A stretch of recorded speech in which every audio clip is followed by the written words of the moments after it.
Salve meus amigos, sejam todos muito bem-vindos ao canal. Eu sou Nelson Silva, por aqui eu só falo de motos. E no vídeo de hoje nós vamos falar sobre uma lei que está tirando o cabelo de muitos amantes das motos.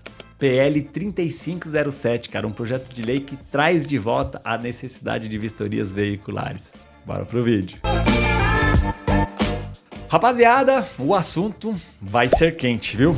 Fiz algumas pesquisas e depois de ter me debruçado sobre essa famigerada PL 3507 de um deputado federal aqui de São Paulo, que está trazendo de volta a necessidade da implantação de vistorias veiculares e que eu vou falar para vocês que vai complicar bastante a vida de nós meros mortais que gostamos, cara, de ter aí o nosso biscoitinho, a nossa lasanha na garagem. E eu não falo nem só sobre veículos antigos, tá? A gente vai falar aí sobre toda a consequência que isso vai ter, principalmente na cadeia automotiva, né? E o tão quanto isso pode ser prejudicial para nós em nosso dia a dia. Se você, assim como eu, é daqui da cidade de São Paulo, você deve se recordar que a partir de março de 2008 passou a ser obrigatório vistorias veiculares em busca, né, da redução das emissões de gases. À época existia uma empresa, né, chamada Controlar, cujo o seu contrato com a Prefeitura de São Paulo regia a necessidade de vistorias anuais. Guarda essa informação. Anuais. Nos veículos que rodavam aqui pela cidade. Esse projeto começou inicialmente, né, vistoriando veículos de grande porte, então caminhões, ônibus e veículos a diesel. E aí depois, a partir do ano de 2009, ele começou a ter uma extensão diferente. Passou então para veículos convencionais, né, do dia a dia, carros, caminhonetes e afins. E depois, em 2010, ele teve a sua abrangência total, atingindo também o público de motos. Ou seja, todo proprietário de veículo que morava na cidade de São Paulo era obrigado a agendar essa vistoria, a pagar uma taxa e a partir daí levar o seu veículo a um posto. E nesse posto, né, não era um posto de combustível, era um posto específico da empresa Controlar, e a partir daí efetuar alguns testes nos seus carros. Esses testes tinham como objetivo, né, identificar anomalias relacionadas à questão das emissões de poluentes. Em um caso de um alto índice de emissão, você era notificado e tinha um prazo para correção. E ao vencer esse prazo, você era notificado de maneira por uma multa, né, evidentemente, e isso também fazia o impedimento do seu licenciamento anual. Foi um serviço muito questionado, de muitos debates, que trouxe muita, mas muita irritação para o público paulista, né? Além disso, era muito comum você encontrar serviços adicionais, então em oficinas mecânicas, oferecendo uma pré-vistoria, para que você pudesse chegar lá já no Controlar sabendo ali do resultado que você iria encontrar. E inúmeras vezes aconteciam alterações prévias a essa vistoria. Então o pessoal que tinha carros modificados, que tinha motos aí com escapamentos abertos, geralmente esse pessoal antes faziam aí algumas brasileirices, né, para que conseguisse ser aprovado nesse processo do Controlar. Existem até relatos aí de colegas, né, que infelizmente tiveram que transferir os seus veículos para outras cidades para tentar fugir, né, burlar esse processo de vistoria. Então, para a gente ver que já é algo que já foi tentado aqui na cidade de São Paulo e que de fato não trouxe um resultado tão satisfatório. Em 31 de janeiro de 2014, esse serviço deixou de existir justamente por inúmeras irregularidades nesse contrato, né, juntamente com a Prefeitura de São Paulo, e também por uma série de questionamentos, né? Muita gente entrou aí com um processo contra a Controlar e isso trouxe aí pontos de questionamento que por fim chegou ao seu a derradeira de fato ao final de janeiro de 2014, né? E aí, como já dizia minha avó, mente vazia, oficina de deputado, né? O nosso nobre Fausto Rui Pinato, do PP aqui de São Paulo, protocolou aí em meados de julho de 2025 um novo projeto de lei denominado PL 3507, né, de 2025, que traz aí a discussão para novas vistorias veiculares Só que dessa vez não só em São Paulo, né? O objetivo dessa vistoria é ser algo nacional e que vai além da questão das emissões de poluentes, validar uma série de outros itens e que a gente vai discutir ao longo desse vídeo e que vocês vão ver que traz muita preocupação para a galera que gosta de veículos no geral. E eu não estou falando nem só de pessoas que têm veículos antigos, né? Mais uma vez, esta lei ela é tão abrangente que vai pegar situações que são muito controversas, meus amigos. De verdade. Algumas pessoas, né, estão relatando que esse projeto de lei visa veículos acima de 5 anos e, na minha opinião, isso não é uma verdade. Depois de ter me debruçado sobre a lei, eu não encontrei essa informação lá e, na verdade, o estopim para a execução de uma nova vistoria é algo que vai muito além da idade ou do estado de conservação do seu veículo. Só para vocês terem ideia, no total são 5 fatores que vão determinar a execução ou não de uma nova vistoria veicular, sendo elas: primeira, a transferência de propriedade, né, ou de domicílio fiscal, seja ele intermunicipal ou interestadual. Ou seja, se você comprou um veículo, se você mudou de endereço, será obrigatório a execução de uma vistoria. O simples fato de você mudar para uma cidade vizinha já vai demandar de você a necessidade da execução de uma nova vistoria veicular. E isso, para mim, é algo muito preocupante. Pensa que se essa vistoria for determinada anualmente e regida pela placa do seu veículo, vamos supor que você fez uma vistoria em março e que em junho você decidiu mudar, você vai ter que pagar uma nova vistoria. Pesado, né? O segundo fator é a recuperação de furto, roubo ou de apropriação indébita. Ou seja, todas as vezes que o seu veículo sair da sua mão de uma maneira não legal, ao retornar para suas mãos, o seu veículo precisará ser novamente vistoriado. Só para vocês terem ideia, por ano roubam-se no Brasil mais de 100 mil veículos. E menos da metade desses veículos retornam aos seus proprietários, né? Logo, todo esse processo vexatório de ter sido roubado, assaltado, de ter ido numa delegacia, de ter passado por todo esse processo constrangedor, você ainda precisará arcar com o custo de uma nova vistoria e levar o seu veículo para ser atestado por este órgão que vai fiscalizar a partir da entrada em vigor dessa lei. O terceiro item, né, que determina uma execução de vistoria vai ser por período. Então, em um determinado período, você será obrigado a comparecer a um desses postos, porque a lei determina que precisa ser presencial a execução dessas vistorias, né? Então você vai ter que levar isso, o CONTRAN, ainda vai definir, né, o período de execução dessa vistoria, mas você terá que sair do conforto do seu lar, pegar o seu veículo, pegar a sua moto, seja ela qual for, e levá-lo, né, para a apreciação desses queridíssimos, né, pagando do seu bolso. Eu acho, aí eu chuto, cara, que no mínimo uma vez ao ano vai ser necessária a execução dessa vistoria, mas ainda não há nada oficializado sobre esse assunto, beleza? Quarto item, a suspeita de clonagem.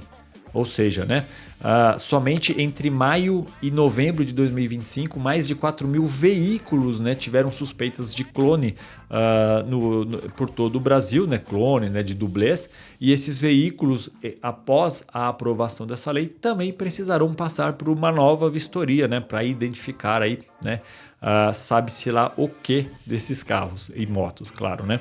E por último, em casos específicos estabelecidos no Código, né, de Trânsito Brasileiro. Aqui, para mim, é o item que mais deixa em aberto, que mais dá margem para discussão e que possivelmente vai ser o item que mais vai dar abrangência para essa lei. Porque são casos específicos que nem sempre farão sentido, mas que serão obrigatórios e a gente, né, como meros tupiniquins, teremos que acatar. E é claro que a não execução dessa vistoria vai trazer aí consequência, né, para os condutores, né, e para os proprietários dos veículos, que mais à frente nesse vídeo a gente vai falar, beleza? E aí, essas vistorias, né, estão sendo colocadas aí pelo nosso nobre deputado com a justificativa de que isso vai ajudar a salvar vidas por meio de um trânsito mais seguro e regulamentado, né? A pergunta é por que a gente não se preocupa com o asfalto? Por que a gente não se preocupa com a criminalidade? Por que a gente não se preocupa em conseguir conceder, né, à nossa população meios mais eficazes e mais baratos de ter uma frota renovada? Já que a gente está tão preocupado, né, em manter a qualidade da nossa frota, por que a gente não baixa a taxa de juros? Por que a gente não faz uma série de outras ações em busca de conseguir trazer uma melhor condição para a aquisição de veículos novos? Né? Já que a nossa frota, teoricamente, tem uma longevidade, geralmente é uma frota mais velha. Porra, gasta tempo discutindo lei sobre isso, queridão. Vamos lá. Bom, e quais serão os objetos vistoriados, né, durante essas vistorias aí? Primeiramente, a autenticidade da identificação do veículo, né, e da sua documentação. Então, eles vão bater aí se Lé com Cré está casando. A legitimidade da propriedade, saber se de fato esse veículo é seu ou não. Em terceiro, se o veículo dispõe de equipamentos obrigatórios, né, e se eles estão em pleno funcionamento. Aí aqui também para mim é mais um ponto de questão, o que vai ser considerado ou não itens obrigatórios e se novos passarão a valer a partir da adesão dessa nova PL. Quarto item, se a placa de identificação veicular está em condição de visibilidade e legibilidade, bem como a sua consonância, né, com a regulamentação do COTRAN. Então, muito possivelmente aí, cara, veículos com placa cinza, com placa que às vezes estão um pouco mais deteriorados, veículos que até já passaram, né, por processo de placas do Mercosul, precisarão talvez gastar novamente com a renovação desse item para que consiga ter a aprovação a partir dessa adesão de nova lei.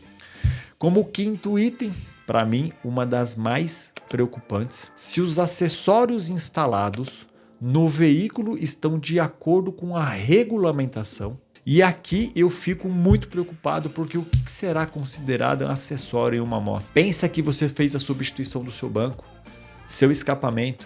Pensa, por exemplo, como a minha Babalu, né, uma moto 94, uma GSX, que foram substituídos os piscas, se isso vai entrar como um acessório. Os seus alforjes, o seu protetor de motor. Pensa, por exemplo, o pessoal que anda de Big Trail, que acaba fazendo a instalação de luzes auxiliares na frente da moto, se isso vai ser considerado como um acessório. E se isso poderá ser ou não um item questionado pelo órgão que vai fiscalizar essas motos. Pensa, por exemplo, para você que fez a sua Café Racer, para você que tem a sua moto de pista, como que vai ficar a situação durante esse processo de vistoria.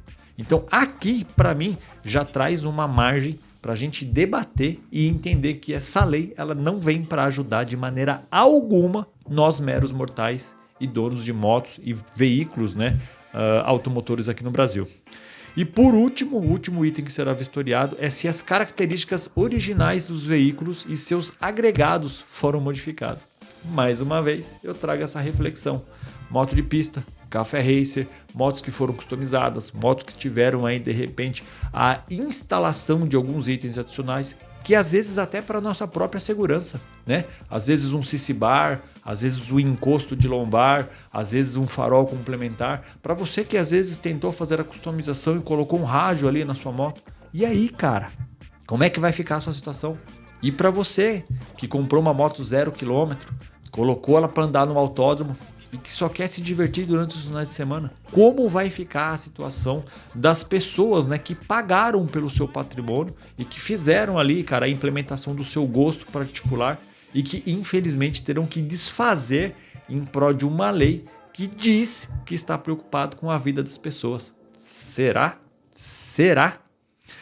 Bom, seguindo um pouquinho mais aqui, um outro tema, né, que está sendo discutido nesta PL é que durante o processo de compra e venda de veículos poderá ser exigido pelo eventual comprador a vistoria do veículo antes da efetivação da compra e que em caso negativo o comprador terá total direito de exigir o ressarcimento das custas que ele teve durante esse processo.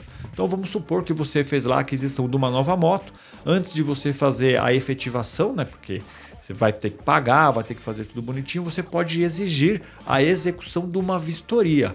Porém, você não paga por você e em caso dessa vistoria ser rejeitada, você tem o direito de solicitar o ressarcimento tanto do valor da moto, o valor das despesas cartorárias, o valor da própria vistoria, como condição, né, de desfazimento desse processo de aquisição do veículo.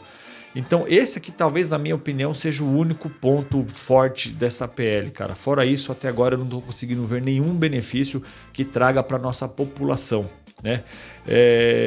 Uma coisa muito clara, né, cara, assim como na época da Controlar, é que de fato nós teremos que pagar o custo da execução desta vistoria. Só para vocês terem uma ideia, eu fiz uma estimativa, hein? Uma estimativa, saiu dessa cachola careca aqui e eu quero compartilhar esse racional com vocês. A frota atual do Brasil é de 123 milhões de veículos. Então nós temos 123 milhões de veículos rodando por todo o nosso país. Beleza? O senhorzinho lá, produtor rural, a gente tem lá o nosso feirante com a sua Kombi, a gente tem o nosso motoboy com a sua CGzinha, a gente tem o nosso magnata que está andando de Ferrari. Todo mundo, 123 milhões. Se multiplicarmos isso por uma taxa baixa de R$ 85, somente a frota de veículos brasileira trará aos cofres públicos 10,4 bilhões de reais em apenas um ano. 10,4 bilhões de reais em apenas um ano.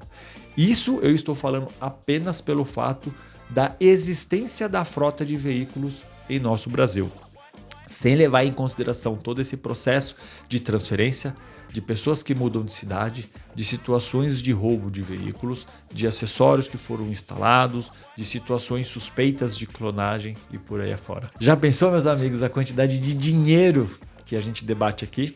E olha que eu falei sobre R$ 85, que na minha cabeça esse valor não será só isso, e eu tenho certeza, cara, que a gente vai ter aí que arcar com um custo 20 vezes maior do que isso no decorrer de todo esse processo. Além disso, eu também coloco um outro ponto de reflexão sobre o aspecto da burocratização do processo de permanência dos nossos veículos. Porque agora cada vez mais se torna burocrático se ter um veículo em bom estado de conservação na sua garagem. Muitas pessoas vão repensar esse processo da substituição de veículo. Afinal de contas, se cada vez que eu tiver que trocar de veículo, eu terei que fazer uma vistoria e ainda serei obrigado a fazer uma vistoria de maneira anual. Faz sentido eu ficar fazendo a substituição de carro, de moto?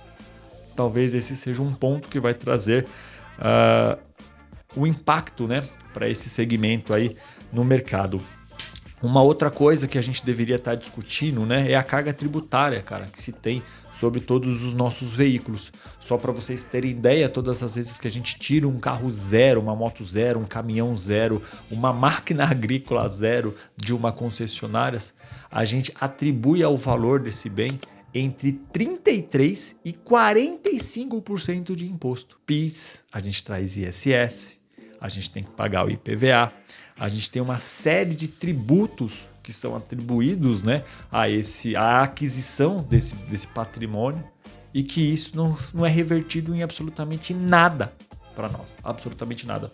Só para vocês terem uma ideia, eu fiz uma pesquisa e o Brasil é o terceiro país do mundo mais caro para se ter um veículo na garagem.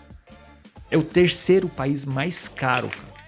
Ou seja, ao invés da gente discutir, né, artefatos que tragam a redução desse custo no nosso dia a dia, para conseguir de fato renovar e ter uma frota mais jovem rodando pelas ruas do nosso Brasil, a gente está muito mais preocupado em vistoriar aqueles que estão velhos. E muita gente tem debatido de fato sobre essa questão de, o feirante. Ele precisa do carro, né, para conseguir se locomover, para conseguir ter o ganha-pão dele. E nem sempre ele tem aquela condição de manter tudo 100% no seu veículo. E tá tudo bem, às vezes ele está conseguindo rodar com segurança. E esses itens talvez serão questionados, né, durante esse processo de vistoria. A gente também não pode esquecer que o Brasil é uma das maiores cargas tributárias para todo trabalhador que está implementado aqui nesse país. Só para vocês terem ideia, de 12 meses trabalhados, 5 ficam na mão do governo. Nós precisamos trabalhar 5 meses por ano para conseguir sanar essa famigerada, essa fome, né, que o governo tem por dinheiro da sua população. E, gente, sem viés político, beleza? Eu não estou falando de direita, não estou falando de esquerda, eu estou falando de condição de vida no nosso país. E isso é muito ruim, né? Então a gente discute nessa lei o aumento do custo da manutenção dos nossos veículos, a gente discute burocratização, a gente discute ter que sair de casa para levar carro, moto, para levar os nossos veículos para uma vistoria, a gente está discutindo serviços complementares que serão, eu não vou chamar fraudados, tá? Mas assim como foi na época da Controlar, cara, eu não tenho dúvida que uma série de oficinas, de lugares vão começar com serviços de vistorie seu carro antes de ir para esse processo, então vai trazer ainda mais preocupação, né, para os condutores aí, proprietários dos veículos. A gente está discutindo, cara, imposto, a gente está discutindo um monte de coisa que não tem a ver com a questão de salvar vidas das pessoas, como é alegado, por exemplo, pelo nosso nobre deputado, né, do PP aqui de São Paulo, cara. A gente discute qualquer outra coisa, menos aquilo que de fato é o necessário, que é a qualidade de vida, que é o retorno dos nossos impostos, que é a gente ter um país menos burocrático, ter um país um pouco mais leal, né, com tudo aquilo que a gente leva para eles em termos de carga tributária e que infelizmente não é retornado às nós, cara. Por que a gente então não debate, cara, já que a gente está preocupado em salvar vidas, quantas estradas estão em péssimas condições? Por que a gente não se preocupa então em colocar leis, em colocar fiscalizações em cima disso? Né? Quantos locais são perigosos, que não tem uma boa iluminação, que acabam culminando no assalto de veículos? Poxa, pra gente que anda em moto, principalmente em grandes centros, a gente sabe, cara, o perigo que é quando a gente toma a decisão de sair com a nossa moto para ir tomar um café numa cidade vizinha, numa região vizinha, o tão quanto isso nos coloca numa situação de risco e a gente não vê leis, a gente não vê discussão, a gente não vê implementação de força jurídica e política em cima desses assuntos. Mas a preocupação está nessa questão da vistoria com a falsa argumentação de que isso salvará vidas. Vai salvar a vida do cara que faz o track day, que vai ter que levar a moto dele? Vai salvar a vida do cara que tem a sua Café Racer, a sua Bobber, a sua moto que foi customizada? Vai salvar a vida do cara que tirou um veículo zero e que simplesmente trocou o seu escapamento? É isso de fato que vai fazer a vida dele ser salva? Não é, gente. E é por isso, né, que eu tomei a liberdade, cara, de vir gravar esse vídeo para vocês, de vir trazer o meu ponto de vista, porque de fato eu entendo que aqui, cara, é uma lei que infelizmente mais vai nos atrapalhar do que nos ajudar. E inclusive indo ao encontro disso, ainda não se há nenhuma informação legítima, né, nenhuma informação aí sacramentada sobre a questão da penalidade de quem não executar a sua vistoria durante esses itens que a gente discutiu no decorrer do vídeo, né? Mas há suposições de que no mínimo será uma multa de R$ 195, mas aplicação de 5 pontos na CNH do proprietário da moto, do veículo no caso, né? Então, ou seja, cada vez mais eles vão cercando essa situação para que de fato a gente possa ficar refém e consequentemente, cara, morder ainda mais frutos do nosso trabalho, né? Então, fico triste com isso, por isso que eu peço a comoção popular, né? Eu peço para que a gente, de uma certa maneira, possa reverter e lutar contra essa situação, porque de fato não há aqui benefício algum para a população após a implementação dessa lei, né? Então muitos gearheads, muitos youtubers, muitas pessoas estão aí de fato, né, cara, trazendo as suas preocupações. Muito já foi debatido sobre a questão dos poluentes, eu nem entrei tanto nesse detalhe porque eu acho que já tem um material bem vasto aí nas redes que vocês podem consultar, e eu quis trazer muito mais um apelo, uma visualização, um olhar para a questão dos temas, né, que estão periféricos aí a essa lei.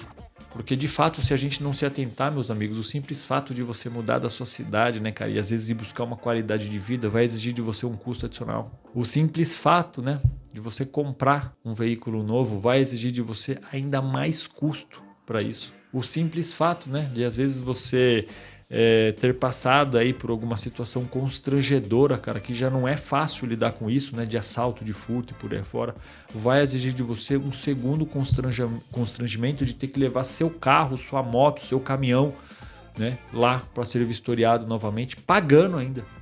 Ou seja, você pagou para ter o bem, pagou para ter o seguro, pagou os impostos, foi assaltado, né? Ou seja, não houve a reversão desses impostos em um aspecto de segurança e no final das contas você ainda é obrigado a pagar para falar que você teve a recuperação do seu bem, que às vezes vai estar ou não numa situação de normalidade.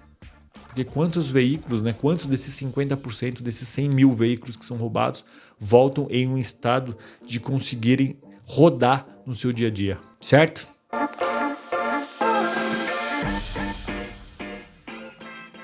Bom, meus amigos, eu espero que vocês tenham gostado dessa reflexão, né? Espero que esse conteúdo possa ajudar a trazer um pouco mais de clareza sobre esse projeto de lei tão famigerado aí, né, nas redes sociais, cara, que de fato promete ainda mais discussões para o ano de 2026. Quero convidar você que ainda não é inscrito no canal a já se inscrever, a ativar as notificações, a já deixar um joinha pra gente, né? Aproveitar também já seguir a gente lá nas redes sociais, tanto no TikTok quanto no Instagram, trazendo todos os dias para vocês conteúdos e informações sobre o mundo das nossas tão amadas duas rodas, beleza? Meus amigos, eu sou Nelson Silva, eu vou ficando por aqui, encontro vocês no próximo vídeo, um forte abraço, fiquem com Deus e boas estradas sempre. What?